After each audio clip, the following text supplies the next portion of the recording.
تخيل معايا كده سيناريو انك انت لسه اول يوم في وظيفتك كديفلوبر ورايح الشغل متحمس بقى وفتحت اللابتوب وهتبتدي تشتغل وخلاص، يعني انت كل استعدادك او كل اللي في دماغك انك انت انا اخيرا اشتغلت ديفلوبر وهقعد بقى اكتب كود عشان خاطر انا بحب كتابة الكود وده هيبقى شغلي كل يوم. وبسم الله الرحمن الرحيم تبص تلاقي ايه؟ جاي لك ايميل محتاج ترد عليه. الايميل عايز منك شوية تفاصيل او عايزك ترد على حاجة معينة او لازم تقراه عشان تفهم مطلوب منك ايه. شوية وتلاقي حد بيكلمك على تيمز او على سلاك او على التول اللي انتوا بتستخدموها في الشركة علشان خاطر تتواصلوا مع بعض. شوية وتلاقي حد زميلك او التيم ليدر بتاعك جاي يتكلم معاك في حاجة مرتبطة بالشغل. دوكيومنتيشن محتاج تقراها، محتاج ترد على الايميل، محتاج تتواصل مع حد عشان حاجة معينة مرتبطة بالشغل. الله، امال هكتب كود امتى؟ يعني هو فين كتابة الكود؟ فين في شغلي؟ هو انا مش ديفلوبر عشان اكتب كود؟ في الحقيقة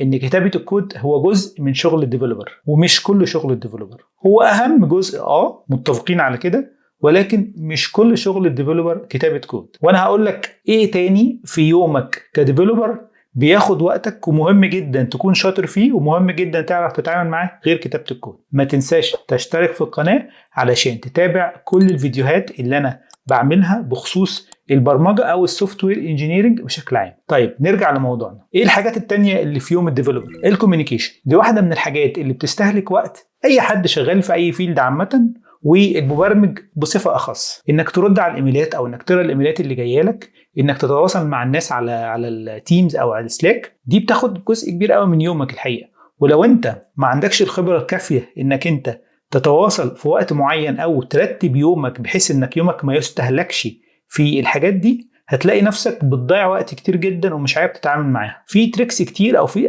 طرق كتير انك انت تنظم يومك حوالين الموضوع ده، ولكن الكوميونيكيشن جزء كبير من شغل الديفلوبر. طيب فيما يخص الكوميونيكيشن برضه، هو انت هتكتب كود لايه؟ يعني انت الابلكيشن اللي انت هتعمله ده بيعمل ايه بالظبط؟ فين الريكويرمنت؟ طب ما انت محتاج تقرا الريكويرمنت او محتاج تفهمها او محتاج تتواصل مع الناس اللي كتبت الريكويرمنت، سواء هتتعامل مع الكلاينت دايركتلي او هتتعامل مع البيزنس اناليست او البرودكت اونر اللي عمل الريكويرمنت دي. ده جزء من شغلك انك تفهم الريكويرمنت، انك تفكر في الديزاين، سواء انت هتعمل ديزاين او في سوليوشن اركتكت او في حد تاني بيعمل ديزاين للسيستم كله وانت بتتعامل معاه.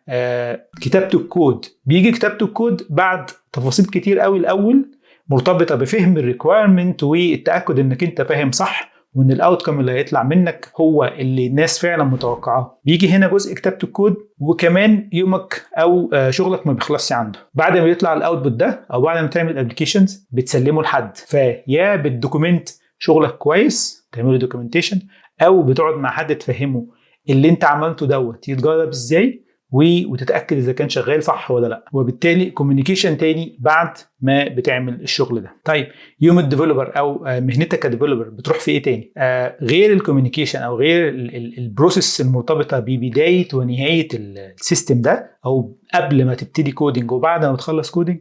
في كمان الليرنينج. ده جزء كبير قوي من حياتك كديفلوبر، ودايما بقولها اختيارك لمهنه السوفت وير انجينير معناها هتختار انك انت تفضل تتعلم طول حياتك. التعلم او القرايه او الكورسات برضو لازم تبقى جزء من حياة الديفلوبر، جزء كبير قوي. او مهارة التعلم، بلاش نقول ان هي وقت بيضيع، مهارة ان انت تتعلم لازم تكون موجودة عندك، وبالتالي لازم تكون جزء من يومك، مش لازم كل يوم، او جزء من وقتك هيكون رايح في انك انت بتتعلم، سواء الحاجة اللي انت هتستخدمها دلوقتي، سواء حاجة جديدة، سواء مشروع جديد جاي في تول جديدة في تكنولوجيا جديدة. فمش هتفضل برضو تكتب كود، هتفضل تتعلم حاجة تانية عشان خاطر تقدر تواصل في الكارير بتاعك. تصليح الباجز، ودي حاجة مهمة جدا، وفي نفس الوقت احيانا ما بتبقاش اظرف حاجة بالنسبة للديفلوبر. لما يكون في باج طلعت ولازم تصلحها، تفهم ايه اللي حصل، الغلطة جاية منين، تفهم الكود اللي انت كاتبه او كود حد تاني كاتبه، ده برضو جزء من يومك. واحيانا كتير بيبقى اكتر من كتابة الكود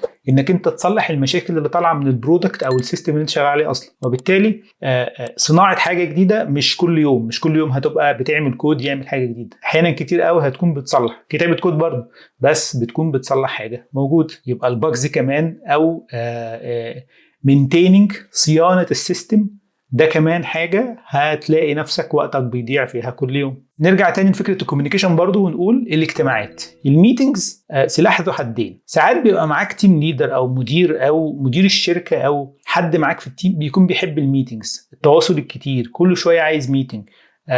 انت مضطر انك انت تعمل ميتينج مع حد عشان تفهم او تتواصل معاه بشأن حاجه معينه يعني. فالميتينجز برضه هيبقى جزء من حياتك، وفي ناس كتير بتكرهها. انا شخصيا ما بحبش الميتينج اللي ملهاش لازمه. الميتينج لازم يكون ليه لازمه، يا اما يتبعت مسج او يا اما ملوش لازمه خالص ومش لازم نتكلم في الموضوع وهكذا. فلازم تكون بتتعامل مع المساله دي بحرص، وما تكونش من الناس اللي بتحب تتكلم كتير او تعمل ميتينجز كتير، وفي نفس الوقت تعرف ازاي ترفض وتقبل الميتينجز بناء على اهميته. ده هتلاقيه برضه بيضيع جزء كبير من يومك، ومش دايما الميتينجز بالذات مش دايما بتكون حاجه مفيده. فخلي بالك من النقطه دي وتعلم ازاي تتواصل او ازاي تتعامل مع النوع ده من التاسكات اللي بتجيلك كل يوم. في اخر الفيديو حابب اقول ان الديفلوبر، شغلة المبرمج هي في النهاية شغلة. فلو انت هتلخصها في انك انت بتكتب كود، حتى لو انت شاطر قوي في كتابة الكود، فده مش هيبقى احسن حاجة.